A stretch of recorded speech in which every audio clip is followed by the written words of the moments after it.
across the 40-yard line. So we've come to halftime in a 5-point game. As we check in with Larry Ridley in Orlando, he's standing by with our EA Sports Halftime Report. Larry? Thanks, Brandon. Thanks, Charles. And welcome to our EA Halftime Report. I'm Larry Ridley. The Steelers are up right now and are looking to keep up the pressure moving forward. The Seahawks just want to come out after the half and claw their way back into the game. So let's take a look at some of the highlights from the first half. Seahawks with the ball midway through the first. Peterson's got the sack here. This will go for a loss of 7.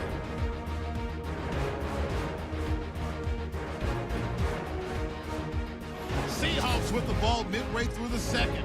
Matthews looking for room to run. And finally on play 14, they score. Seahawks up now by 2. Now 1st and 10. Elliott's able to zero in on the QB here. This will go for a loss of 8.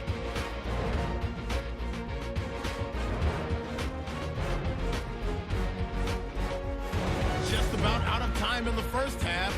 Nice work to make the catch in double coverage, and he caps off the 2-play drive with a score. Steelers up now by 5. So that's it for us at the EA Sports Studio. We'll go back down to Miami for the start of the second half. So both teams have their marching orders, and we'll get going again here in quarter number 3. Fairly short kick, taking it to 14 here. And good starting field position. He'll get this one all the way up to about the 35-yard line. And out now come the Seahawks. They're down here, but very much in this game. What's the tonality of a coach's talk when a game is within striking distance like this at intermission? Typically, what they're doing is emphasizing the things that went well in the first half and wanting more of that. Sure, you've got to go over some of the errors and clean up some things because there's a reason you're down. But overall, I think they want to stay positive, stay up with this team. We're just starting the second half, and we've got the football. Let's go ahead and punch it in, and then we'll take it from there. See how that recipe works. Sometimes with the running game, you've just got to stick with it. Look, it's the third quarter, no time to panic. But that also doesn't mean you just do it the same way you've been doing it the entire ball game. Maybe change up some blocking assignments or run a few different plays, but stay with the overall essence of the running game. Well, too much oomph, too much mustard there on that pass. They really turned it loose, didn't they? Really cut loose with that one. Sharp, strong. Didn't lead to a completion, though. Made it very difficult. The Seahawks on third down. A pretty woeful 0 for 5 thus far. This is 3rd and 10. Come on, let's go! On play action, they'll throw.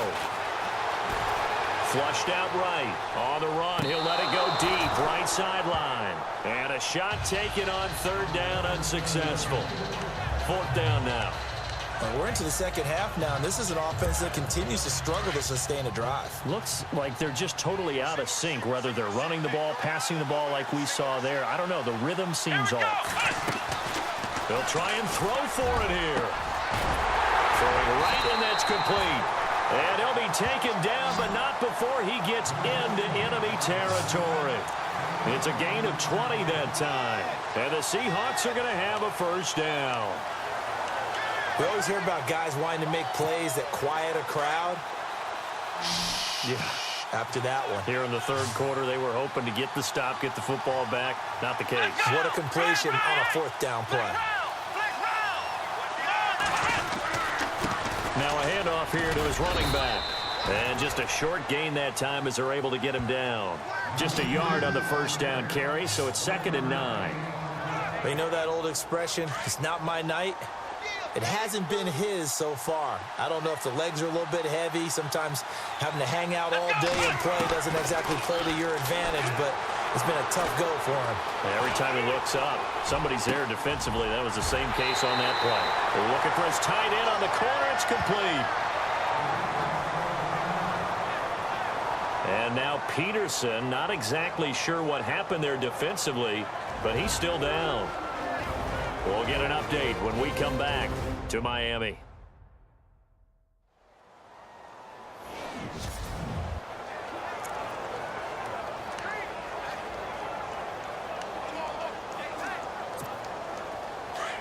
And on the outside, they're playing press coverage.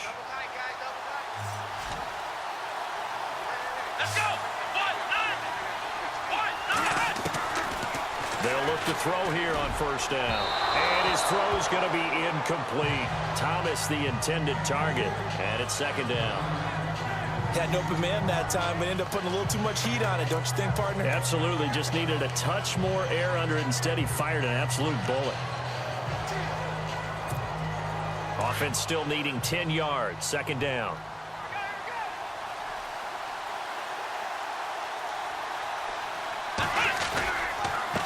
Going to give this time to the tailback. And he'll get this down to about the 30, 31-yard line. It's a gain of about 3, but it's going to leave him with third and still 7 yards to go. Well, if the coaching staff's doing a good job upstairs, they'll file away what they just saw from the defense right there. They sold out to stop that running play. I'd say keep that in mind. They want to try that again. Go play action, hit him over the top. Got his man complete over the middle. That's Baker. And he will have the first before he's brought down right on the chalk of the 20. Fifth catch of the game for him there. Yeah, and the tight end position is now becoming a volume pass catcher. Used to be occasional, right? Safety valve. Throw one to him every so often, but mainly they want him out there to block. Nowadays, an integral part of the passing game, and they create such great mismatches that they often become the leading receiver. A nice run there, 9 yards, and it'll be second down. Hey, when you get good yardage like that on first down, it really does a whole lot of good for your entire offense. But I love the way he's finishing those runs. At the end of things, he's making sure he gets just a little bit extra. That catch good for only a yard, and it'll be third down. Not a big window to throw. Coverage wasn't too bad there. Yeah, they had him under wraps pretty well, but somehow able to muscle his way open and catch the ball. The Seahawks on third down. It's been a problem. Just 1 for 7 thus far. They're up against a 3rd-and-1 situation. He'll look to throw. This will be caught just inside the 10. And he's got the first down as he gets it to the 8. And they got 3 yards. That's enough. A conversion, and now it's first and goal. Many different ways to create space, but on that play, he did it with that big, wide body of his. Didn't get a whole lot of yardage on the play, but it did what it was supposed to. Pick up a first down. Eluding the pressure right. And he's going to score. It's a Seahawk touchdown. It's their quarterback. An 8-yard touchdown run. And the Seahawks are able to strike for 6. He didn't originally want to run, but he didn't see anything in the passing game, so he scrambled, and wouldn't you know it, he scores a touchdown anyway. It's awfully nice to have a quarterback who can make things happen with his legs.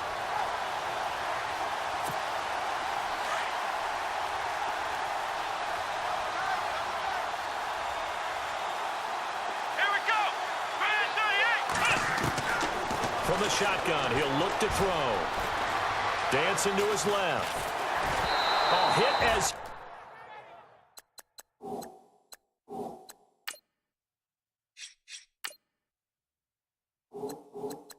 He throws there, incomplete. And in the third quarter here, they were trying to push that to a 3-point game, but instead it'll stay at 1. And I'm a big proponent of not chasing points or going for 2 too early. But in this case, I understand why. You know, if you kick an extra point, you're just up 2, right? So a field goal still puts the other team ahead. So you go for 2 here and protect the field goal lead. They didn't get it done, though.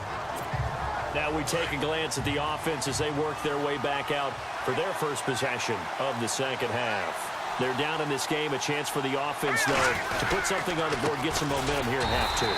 Try and get things kick-started for them. And you know at the half, they discussed how they were going to get that done. This is where scripting comes into play a lot of the time. How many plays do you script coming out of the second half? Most of the time in the first half, you're scripting 12 to 16. I think in the second half, you're really scripting more like 8 to 10. Kind of a starter or an opener, whatever terminology they use. Just something to get you off to a quick start. Steps away to his left.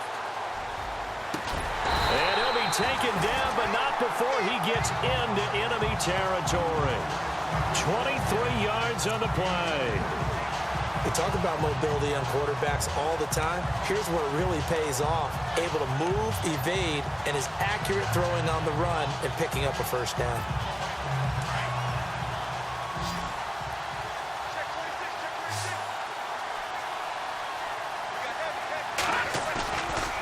play fake here on first down.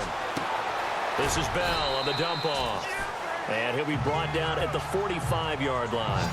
It'll be a gain of 4, and that'll make it a second down. So many times you hear today's NFL described as a space game. Get your best players into space with the football in their hands. That's why sometimes you just swing it out to your runner, get him out in the flat, and let him have a chance to make people miss an open field.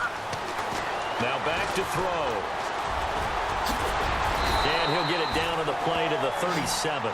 A good decision in the end to pull it and run, get some 9 yards and a first.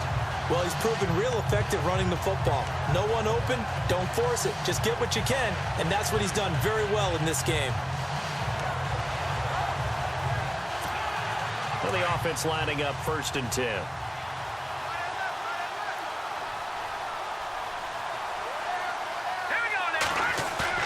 They go play action here on first down. Buying time to his left. And seeing no options, he just tosses this one away incomplete. Now that'll bring up 2nd down. I hope I don't sound too rah-rah on that one, but that's the exact right throw. Either your receiver gets it or no one gets it. Give him a lot of credit for being really precise with it. Got rid of it. No one got it. Now he'll look to throw here on 2nd and 10. And he whips that one incomplete there. Danny Woodhead is intended target. And now it's 3rd down. I know our vantage point might be a little bit better way up here, but that looked like an ill-advised throw to me. I didn't see anything open, and this play just didn't look right from the beginning. It did not. I thought he might get outside and just chuck it away. Dangerous pass, incomplete. Looking to throw. He finds Woodhead out of the backfield. And the broken tackle helps lead to a 1st down gain. The passing game in rhythm right now for Pittsburgh. There's another 1st down.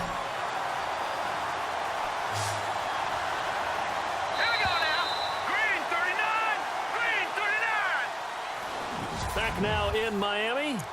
This one's still anybody's ball game. It's a 1-point difference here as we begin the 4th quarter of play. 1st down and 10 now for the offensive group.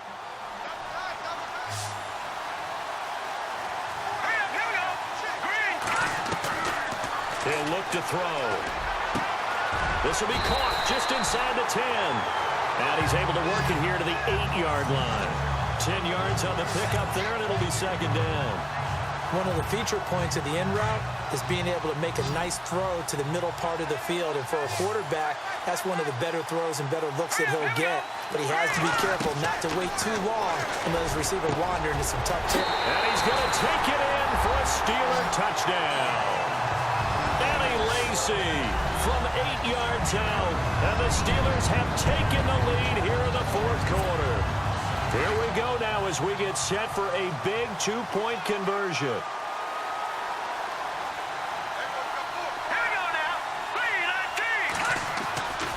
Again, he'll drop to throw. And he will not get away. He's sacked back around.